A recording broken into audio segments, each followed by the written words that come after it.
The way I see it is it's inevitable, and I try to avoid it as much as possible. But I'm going to be honest, if I get ease of access, if I need to use maps and it's like you got to sign all this before you use it. I don't. Do you do it? I'm probably going to do it. Yeah.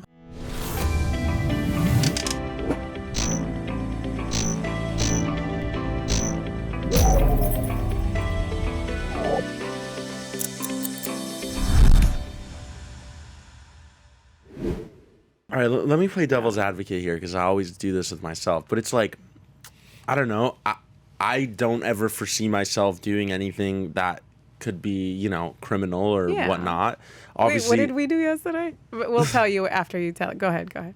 I mean, at the end of the day, there's things I don't want to be known and there's things I don't care about. But like who cares if they have your data? I mean, it's inevitable. It's like I can't even fight it, right? Like if I want to use any application, they're gonna tell me basically they're hacking my phone and taking anything and everything that they possibly can. Right. And in one sense, it's like, okay, this is super invasive, and like obviously I really would prefer not to have that. But like, what's the big deal at the end of the day? The big deal. Yes, I was waiting for that. I will tell you the big deal. So there are disenfranchised populations. I'll pick one at random. Trans populations. Okay. Right? By interacting or even broader, 50% of the population, women. Yeah, I was gonna say, why don't you make it a little bit more relatable? So it's a more broadly relatable. Women who maybe want to have reproductive freedom, right? They don't want to go to prison for taking birth control.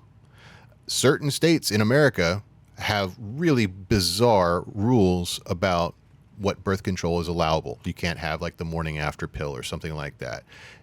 There are menstruation tracking applications that share data along the App Store lines. Which is, honestly, that is a very good conversation. And it is absolutely true because so I have a really good friend who owns this feminine hygiene company, and she's doing very well. And the first thing we encourage each other is download the app, follow, see when your menstrual cycle starts, and you're giving all this information. And of course, they're pulling from your phone, right? Mm-hmm. And this is absolutely true. Now, turn around, say someone does get pregnant, and they don't have the choice or freedom because they live in a certain area. You're right. But it is like, I was thinking like him until you brought up something that's extremely relatable, right? I was like, who cares if they have all my data? But it is actually very disturbing. Right. And even if you don't use one of those apps, this is a story we covered at Siliconangle almost like 15, 20 years ago. Remember that shirt that I wear? It says, I like big data and I cannot lie. Mm-hmm. The back of the shirt says Splunk, which is a big data company. Mm-hmm. So they were the big data company for Target I think they probably still are, as one of their big banner clients. And they went around trying to quash this story, but we were the ones that reported on it. It's still up on SiliconANGLE. There was a girl, they were using predictive analytics. There was some girl, teenage girl, still living at home that was in their predictive analytics thing, and they would send you coupons for things they thought you were going to buy based on purchase history and activity, right? And she was in the rewards program, whatever, so she was getting all those good coupons.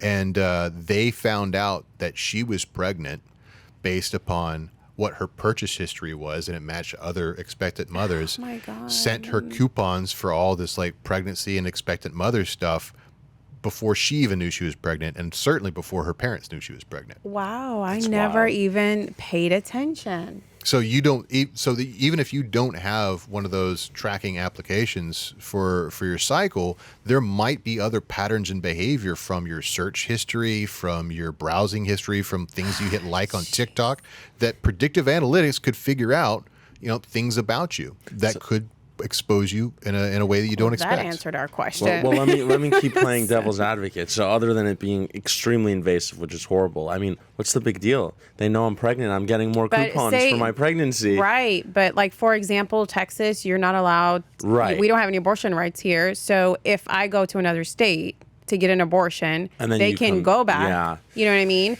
And it takes a person to say, to turn me in. Yeah. A friend or someone, very you know what I scary. mean? So that's scary. So it's parallel. So here's the specific way they would get you, right?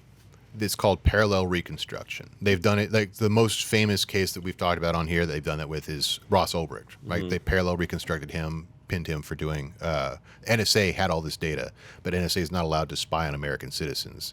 So they told the FBI and the DEA that, hey, he's doing the Silk Road thing. You can figure it out if you just do a parallel reconstruction. Now he's serving double life plus 40. Yeah. Right?